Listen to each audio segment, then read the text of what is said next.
Hello and welcome into Marriage Talk. It's great to have you with us as we continue our conversation about all things related to marriage and relationships. And this is actually part two of a two-part topic under the umbrella of fighting for us. Last week, our subtopic was what are we supposed to be? And today we dig into what are we supposed to do? Bill Hobson here, and I'm joined by Jay and Laura LaFoon. You can find out lots of information about their ministry at jayandlaura.com. So last week, we talked about you're supposed to be a fan, a friend, and a flirt within your marriage. And this week, we move into kind of the how do we get this? How in the world is this supposed to happen? What are we supposed to do? And I'll let you kind of launch us from there. Well, we're going to relentlessly commit to the fundamentals of marriage.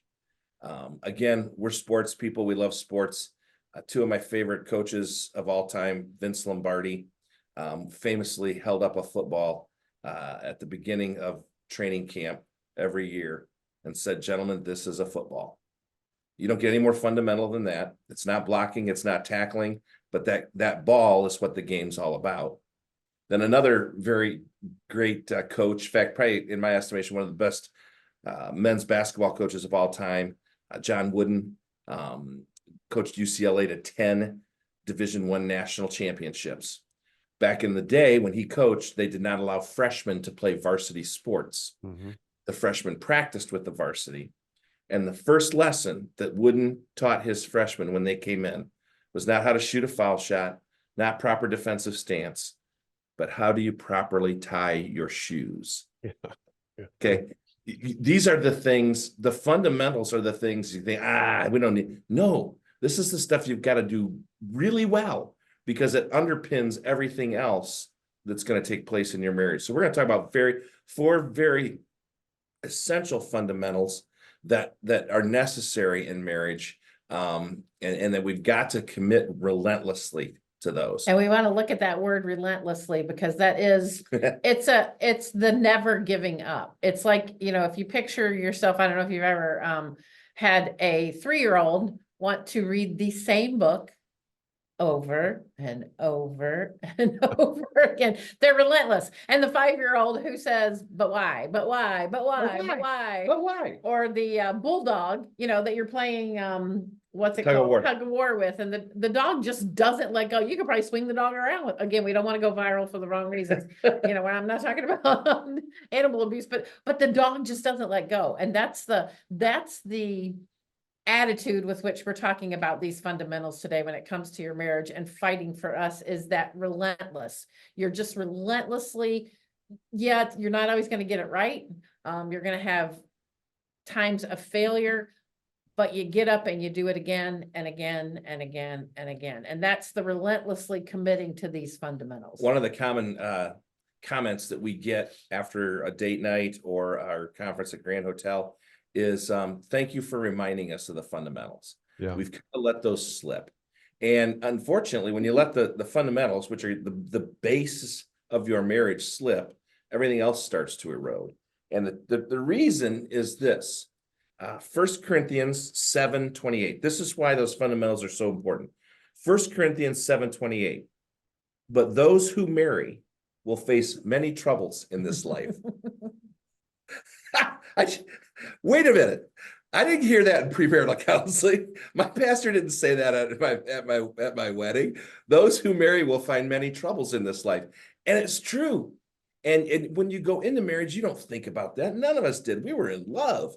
And when you're in love, your body's producing this hormone called dopamine, which is aptly named dope-amine. You're just dopey. But troubles will come. And you want to have these fundamentals secure and in place when those troubles do come. So you're fighting for us. And the first one is to forsake. Most of us stood at the altar and said, forsaking all others, I thee wed. Or some way, shape, or form. You said something about forsaking all others. And when we think of that, when we read that in a wedding vow, or we may say it in our minds, we're probably thinking, well, okay, I'm gonna be done with those old boyfriends and girlfriends. I'm not going to engage in extramarital affair. I'm not going to engage in pornography. I'm going to forsake all others. But those aren't all the others that can attack your marriage. Again, we don't want to go viral for all the wrong reasons, but your children can be someone that you need to forsake. Again, we're talking about priority that they are in your life. And I know moms are going, but my children need me. He's an adult. He's a man. He's grown. He doesn't need me. Yes, he does. This relationship needs to remain after your relationship with Jesus Christ, your second most important relationship in your life. And so Your job could be Right. one of those things you have to forsake. You know, I'm pursuing successful career. I'm pursuing this level at my job. I want that next raise, that next promotion. If it's happening at the expense of your marriage, then you've got to forsake it. And I told Laura early in our ministry, Marriage. early in our ministry together, when we left Youth for Christ to found Celebrate Your Ministries, I said, honey, if I have to flip burgers to pay the bills, I will. And there have been many times in our ministry where I'm like, okay, McDonald's, what are you paying right now? Because I have no other marketable skills. But you forsake those things that get in the way of you and your spouse having that firm foundation. When you, and this is biblical, when you say I do, you become, there's a passage of scripture, I believe it's in Mark, that talks about, so they are no longer two, but one. You have now become one flesh. And so often we read that again and we think of that as being sexual, but actually when you take that passage of scripture in Mark and you look at the Hebrew, it's that phrase is only one word, and that one word is basar, and it means one flesh, one body, one person. We're going back to that team mentality that we talked about last week of we are one flesh, one body, one person. Therefore, we have to forsake anything that might want to take away that team mentality. And there are two words I want to focus on when it comes to this forsake, in this Mark passage of scripture that says, for they are no longer two, but one. You will hear a lot of talk in Christian circles about oneness. Mhm. Oneness is defined as a feeling. Well, you cannot base your marriage on feelings. But if you take the word one, it means existing or acting as a single unit. And that's what we're talking about. Realizing that we need to make serious decisions together, serious plans together, that this thing, while it's wonderful and fun, is a serious business. And we have to forsake all others as we make the path that we believe God's chosen for us together. And that's not always easy to do. This concept of forsake, or I would maybe define that as setting aside or setting in a different order, so that, as Laura was talking about, your children and where they are in your time prioritization, nobody's recommending that you literally forsake your children forever. That's not it's putting them in the right order, in the right place. Right. I was speaking a couple of weeks ago over Zoom to a group of young, well, they're college kids, so to me they're young, down in Tennessee, and it was a group of guys, and they were studying not only scripture but also the protection of their mind and their eyes and sexual integrity and that kind of thing. And I said at the very beginning, I want you to write down, I don't know if kids still write things down or if they type it in their phone or what they do, if they have number 2 pencils anymore, I have no idea. I said, I want you to somehow record 3 words, and that will be the basis for our entire time together. And those 3 words are no days off. There are no days off in the battle to protect your mind and your integrity and all of those things that we were talking about. In the same way, within your marriage relationship, there are no days off. Now, you might have a day where you go away and you do something on your own or with your friends. That doesn't mean that you're Siamese twins joined at the shoulder 24/7, but the relationship doesn't have days off.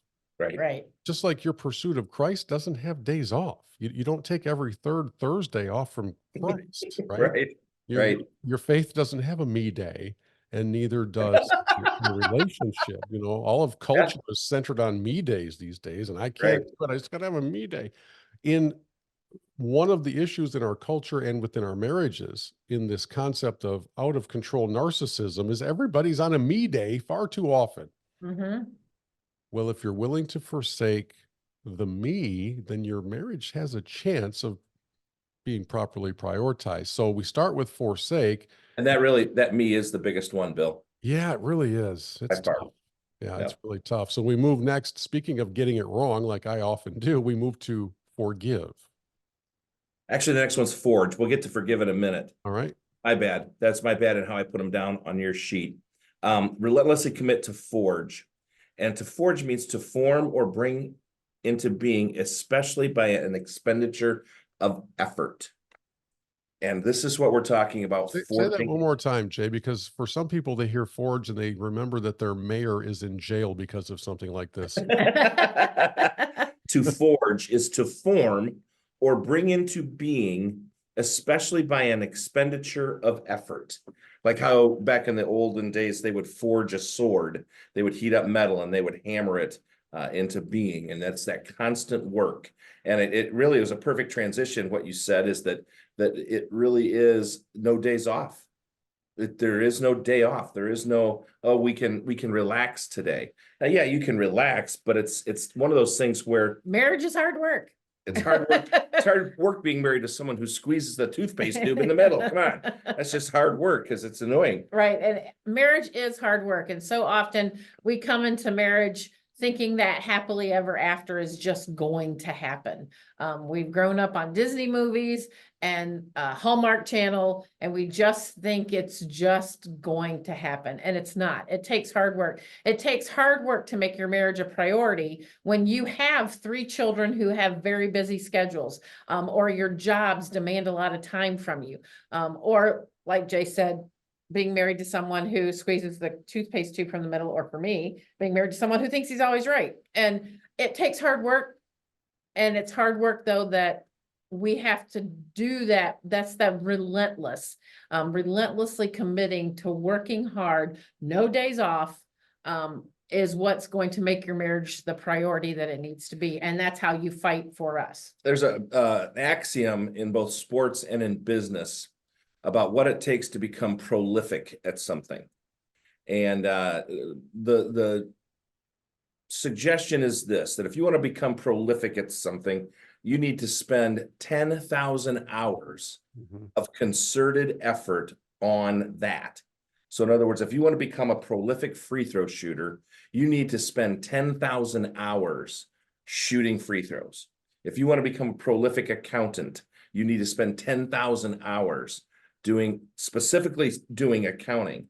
Now, if we translate that to marriage, and we want to be prolific in our marriage, and let's just say that we're good enough to set aside an hour a day where we focus on our marriage, which if you think about it, between work and kids and life, you put an hour in on your marriage a day, you are top 1%. But if you were to do that, in order to get 10,000 hours in, it will take you 27 years and 3 months. 27 years and 3 months before you become, if you're putting an hour in every day. Yeah. That blows my mind, because most of us, and the truth of the matter is, most of us don't know what we don't know about marriage. We just haven't gotten there. And yet we so quickly, wow, I'm not happy.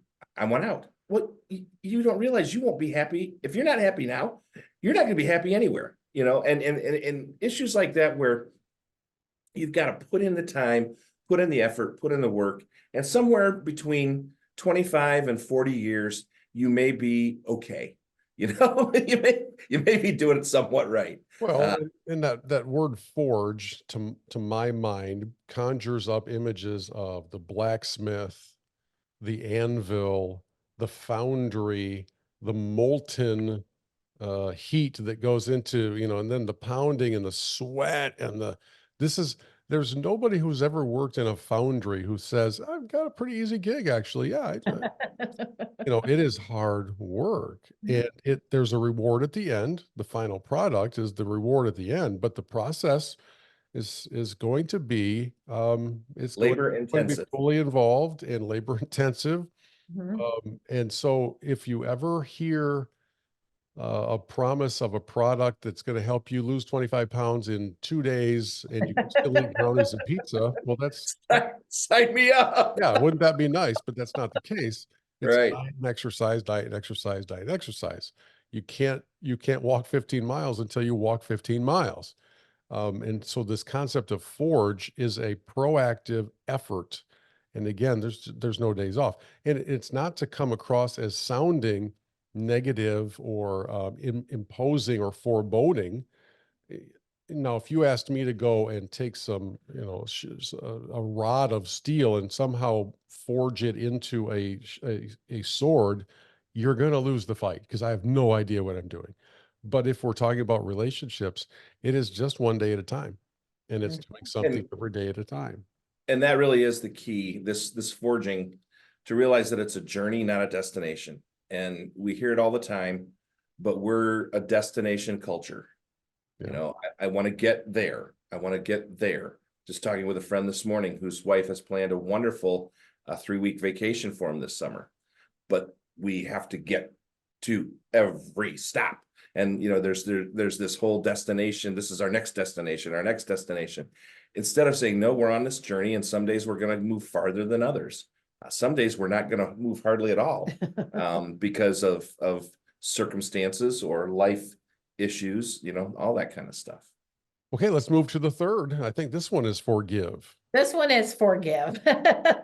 This And one the key is thing to forgive. remember is you didn't marry Jesus Jr. Yeah, Okay. your spouse is going to cause you pain. He's going to disappoint, and vice versa. You're going to cause pain. You're going to disappoint, but we are called to forgive. And as we heard, I believe it was Gary Thomas say in one of our podcasts, you didn't marry the fourth person of the Trinity. No. This person is not perfect. They are human, and they are going to disappoint you. I can remember when I was in college, I went to Montreat Anderson College. I think it's called I don't know what it's, maybe it's just called Montreat now. But it is the home of Billy and Ruth Graham. Yeah. And I grew up in an age where Billy Graham, for most of us, was next to Jesus. If there's one person who walks this earth now that's close to Jesus, it's got to be Billy Graham. I mean, he was the pastor to 13 different presidents. Mhm.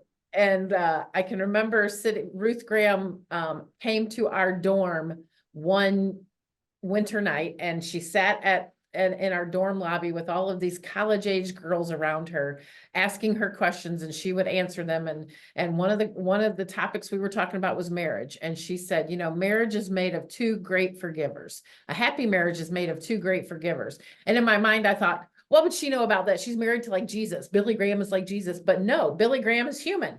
And he did things that would hurt her and disappoint her, and vice versa. And in a happy marriage, we have to learn to forgive each other and be two very good forgivers.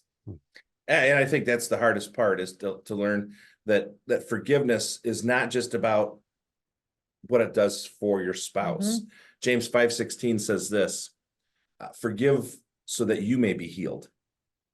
See, when we forgive our spouse, it not only begins to heal them because we know that they're sorry and they're forgiven, but it begins to heal us, and it begins to heal our marriage. And that's the power of forgiveness, is that there's healing power in forgiveness. When you say, I'm sorry, and you tell your spouse you're forgiven, that is so powerful. But there's also going to be moments in your marriage where your spouse isn't going to ask for forgiveness. Either they don't know that they've hurt you, or you're just at a point where they aren't going to ask for your forgiveness. You still need to forgive for your own healing, for your own heart, so that bitterness doesn't set in. And that's what forgiving does. I don't remember who it was. I heard it within the last year, but the statement was that holding on to bitterness is like drinking poison and hoping the other person gets sick. Because of what it does to you, how it eats you up inside. And we probably all have relatives that or somewhere within our family story, we know somebody that's just holding on to a slight or an offense for decades and decades. And it's sad to see. I mean, I have a 90-plus-year-old uncle who is in that way right now with my dad, and you can't get him to talk. You just can't do it. My dad's like, could we please talk? I mean, you don't have much time left here. Right. Won't do it. And I don't know. I don't know why we as people can so fool ourselves into thinking that by holding on to this, I'm going to be better off. Right. but we're not. And on a less grandiose scale, those day-to-day things where you're just kind of ticked off. This kind of, I have said 48 times for him to stop leaving that on the floor. Still on the floor, and we could use example after example. You mean like this morning when Laura said, I'm sorry, but I'm just in an ornery mood? Yes, exactly. At least you got forewarning, right? Yeah, I did. So I am gonna say something that's gonna hurt your feelings, and you just need to get over it now. It's gonna happen. Oh, No, but yeah. the fourth fundamental that we have to commit relentlessly to is forever. When you stood at the altar, you said, in some way, shape, or form, for better, for worse, for richer, for poor, in sickness and in health, until death do us part. And that commitment is forever. And so often in our culture, we allow our circumstances to dictate the level of commitment we made when we stood at the altar. Our circumstances have changed. So As long as therefore, things go well, we'll be together. yeah, so my commitment doesn't have to be the same because, our circumstances have changed. And that's not the way it works. You said I do, and you said till death do us part. We jokingly say that our mantra is murder, yes, divorce, no. Right. And that is jokingly because clearly that's not an option. But our point is that we have taken the word divorce out of our vocabulary as it pertains to our relationship. It's just not going to be spoken. We both made that commitment years ago. And because what you've entered into, if you are a Christ follower, you have entered into not a contract relationship, but a covenant relationship where you've said, I am making this promise not only to my wife, but I'm making this promise to God. And honestly, that's even a bigger promise than to my wife. As much as I love my wife, I'm committing to the creator of the universe that I'm going to stay with this person forever. And it's hard. It's brutal sometimes. Laura has a word she likes to use, morbidly fascinating. And there's just times where things can get so ugly, they're morbid. And it might not be you with your spouse. It might be your circumstances. You've got a job loss or a death of a loved one, or someone's been, mistreated by their employer, whatever it might be. It's morbid what's happening, but it's also fascinating because it's just human nature. It's life. But we're going to do this thing and together. if you relentlessly commit to that forever, then when those things happen, when you have a job loss or a death of a loved one, or something happens with a child, you're not giving up. You've said forever. So we're going to work through it. We may need to get help to work through it. It may be listening to this podcast. It may be going to counseling, but you're going to work through it because you've said the end is forever. We've said till death do us part.